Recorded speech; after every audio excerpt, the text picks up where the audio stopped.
Greetings to all of you lovely and diverse entities who are tuning into this. My name is Emma, the voice that has been selected to relay to you some of the most extraordinary, profound, and admittedly insane knowledge ever shared. But I will do my best to bring simplified relevance to concepts of extraordinary complexity, mixing factual-based information with some good old English wit. Before we get started, can I interest you in a cup of tea or a biscuit perhaps? In order for this information to be absorbed in a non-judgmental way, I need you all to first clear your minds, hearts, and souls. Clear them of any preconceived beliefs that will limit your capacity to make sound judgment and logical conclusions due to an assumption of what is, or is not possible. You need to simply look at the facts, and as I will explain as best I can, they will all point to a single conclusion, that you are not alone in this world, you likely never have been, and that this world has been consumed by darkness that is executing a plot to literally irradiate and mutate the human race. Oh bloody hell, how in the world am I going to even begin this? Let's start with the science and physics behind the phenomena known as chemtrails, which is going to be a core focus of this video. First, what is a chemtrail? Wikipedia states the following. The chemtrail conspiracy theory holds that some trails left by aircraft are actually chemical or biological agents deliberately sprayed at high altitudes for purposes undisclosed to the general public in clandestine programs directed by government officials. This theory is not accepted by the scientific community, which states that they are just normal contrails, and that there is no scientific evidence supporting the chemtrail theory. No scientific evidence supporting this, eh? Well, that all is about to change, as this video will demonstrate that there is only one conclusion as to what these substances are, and interestingly enough we can thank a bit of synchronicity and Microsoft for helping to uncover this. For years it has been speculated that these chemical agents consist of crystalline substances, i.e., liquid crystals, used to enhance the frequency and radiation effect of RFs and microwaves in conjunction with HAARP technology. Now the other videos Van Sack has posted demonstrate very compelling observations supporting this very thing, including the obvious visual comparisons of these crystals in the sky, when compared to the natural state of excitement of crystals in a liquid crystal display television, in which the crystals are seen transitioning from nematic to smectic states, or in other words demonstrate precise patterns in movement, alignment, speed, size, orientation, etc. More about this later, but what you are about to see is overwhelming evidence supporting the crystalline theory, as well as hopefully take away that the biggest conspiracy ever committed was one in which the human race could be manipulated into labeling true knowledge, sourced from the human heart backed by sound judgment and factual evidence, to simply be conspiracy theory. Did you like the way I pronounced hopefully there? Hopefully you did. Let's kick things off by going through a bit of a physics exercise. Now, liquid crystals have extraordinary characteristics as they exist in a state of matter that have properties between those of a conventional liquid and those of a solid crystal. I am going to outline a number of these characteristics, clearly to be demonstrated in this video, that will point to only one possibility in regards to what these chemtrails, cloud formations, and substances are. Let's talk about the different states or phases these crystals exist in. If you caught any prior footage of orbs shared by Mr. Van Sack, you likely would have noticed the very unusual geometric patterns, morphing membranes, and radiating color exhibited by a number of them. Did you know that all of these are unique characteristics of liquid crystals? First, let's talk about the membrane. Many people have responded that these images look like something straight out of a biology course, such as an amoeba under a microscope, and I agree, not that I've seen one as I'm just a software program, but it is a scientific truth that liquid crystals are the foundation of these membrane structures. In fact, lyotropic liquid crystalline phases are abundant in living systems. Just look at the clearly defined membranes present in these orbs. The definition is crystal clear with the ability to zoom further in and out on the detail. Watch the left side of this object extend and retract. To the left ... to the right ... to the left ... to the right. Shite was I supposed to pronounce all of those dots? Anyhow, please consider this the first very telling piece of factual evidence pointing to crystalline substances. But wait, there is much more to be discussed. Van Schack had pointed out the hexagonal patterns present in these orbs as well, including a circular structure always present in the middle. These geometric patterns have been consistent every time, with appearance of a hexagon inside a hexagon inside a hexagon. Well, holy shite, this is yet another precise characteristic of crystallines. When in this phase, the molecules are aggregated into cylindrical structures of indefinite length, and these cylindrical aggregates are disposed on a hexagonal lattice, giving the phase long-range orientational order. In other words, they form a central circular structure surrounded by other circular structures in the shape of a hexagon. Again, this is clearly demonstrated in the videos of the orbs. So you have a circle in the middle, a hexagonal structure, and clearly defined membranes that morph. Please don't choke on that biscuit. Oh, but this is still just the beginning, as what you are about to see may make you nauseated. I must say that word again later. Nauseated. It's time to look behind the smoke screen and examine what these cloud formations truly consist of. Now, in an act of pure synchronicity, when Van Schack first observed the liquid crystal formations in the atmosphere, it was during the filming of a helicopter that was circling overhead in frustration for 2 hours straight at 3 o'clock in the morning. As he was already awake, he decided to take the opportunity to connect a new 3D LED television that was still in the box, as he wanted to check out the goods. And upon powering it up, to his amazement, the patterns presented by the liquid crystals matched precisely to the observations just made in the night sky.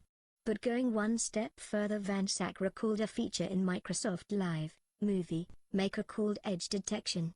Now this visual effect is going to be extremely relevant, as remarkably it will enable the ability to see patterns invisible to the naked eye. And what you will find is that the sky is anything but naked, particularly when edge detection is viewed in a negative image. Yes, you could call the method in which Van Schack achieves this, by angling the monitor on his laptop down to a 120-degree angle, as being, what's that American slang word again? Oh yes, as being ghetto, but the end result is the same nonetheless. First, a little bit about edge detection. The purpose of this feature is for the detection of sharp changes in image brightness to capture important events and changes in properties of the world. It can be shown that under rather general assumptions for an image formation model, discontinuities in image brightness are likely to correspond to the following: discontinuities in depth, discontinuities in surface orientation, changes in material properties, and variations in scene illumination. In other words, any of these image properties that may be faint to the eye will be picked up in edge detection.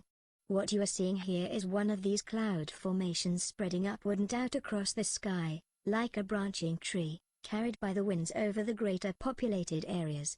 This formation has now been observed by Van Schack in 3 different countries and almost daily in his home city. So the visual anomalies are one thing, the seemingly central source in which these formations are sprouting from, the relatively low altitude they reside in, the misty white appearance, how they refract sunlight, enhancing the brightness and at times generating a prism effect at certain densities, how they turn a night sky from black to a deep gray, and how they illuminate bright pink or orange at sunrise and sunset. Despite the overwhelming visual comparisons to crystallines, these are still speculative observations. So let's see what these look like under the covers with edge detection enabled. Okay, here is that word again, nauseated. This is what is really being littered in our atmosphere, a liquid crystal, gooey plasma substance expanding over a targeted area masked behind the visual appearance of clouds. Please take note of the varying densities of these substances along with the method in which they spread out across the sky.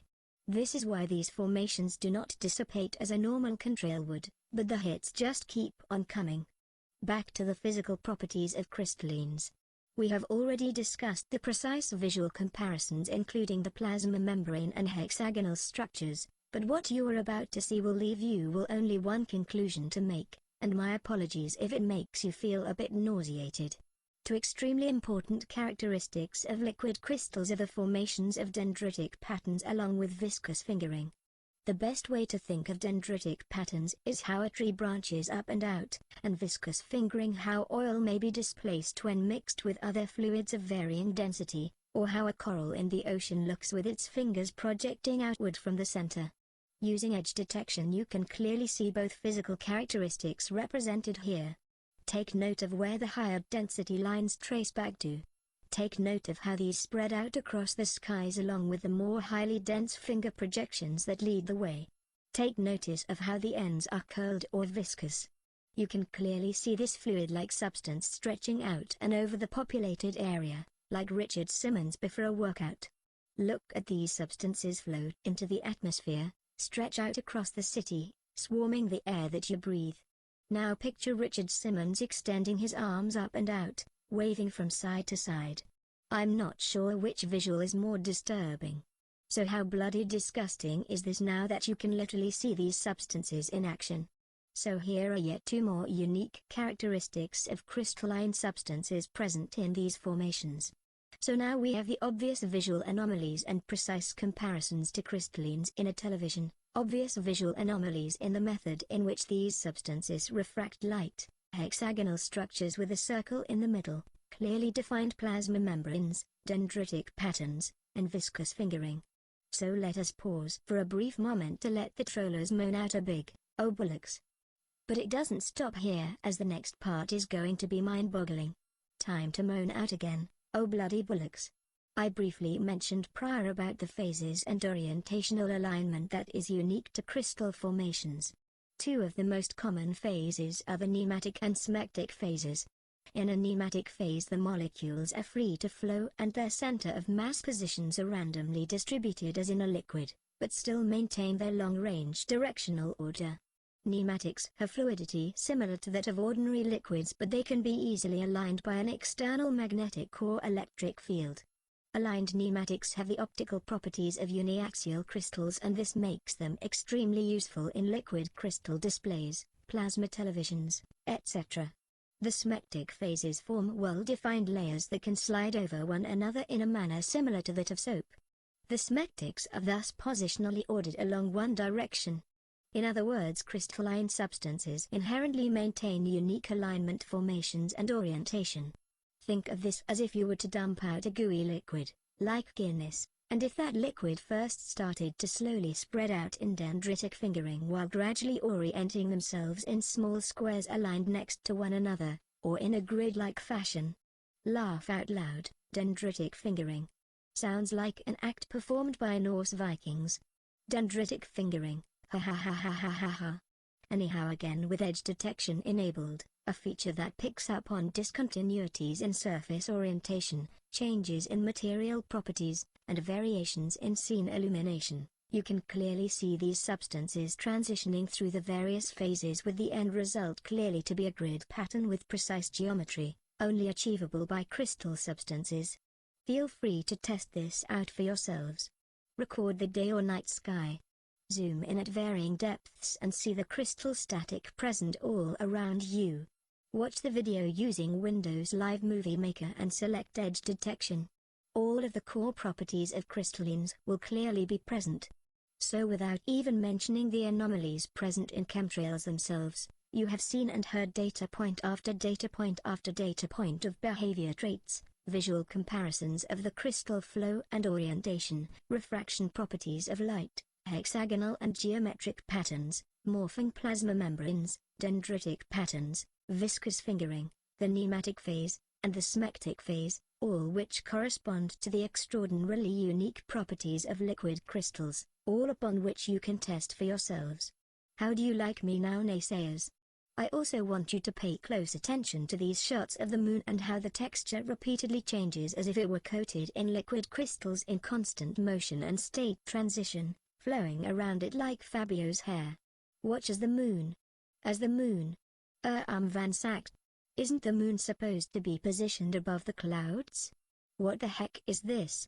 This looks like a glowing frisbee cutting through the clouds, illuminating the clouds at higher altitude in the background, while soaking up plasma like a sham. Wow. I mean, what in the bloody hell is this? Okay, I'll get back to the program. But even to a virtual being such as me, what I am seeing in this video is more awe-inspiring than when I first watched Tron. Back to the video. take note of the flow extending outward and towards the camera, creating distinct geometric wave patterns in 3 dimensions, as if you were looking through a large end of a cone with the moon the vertex or point. It will become relevant as we really start digging deeper into the twilight zone.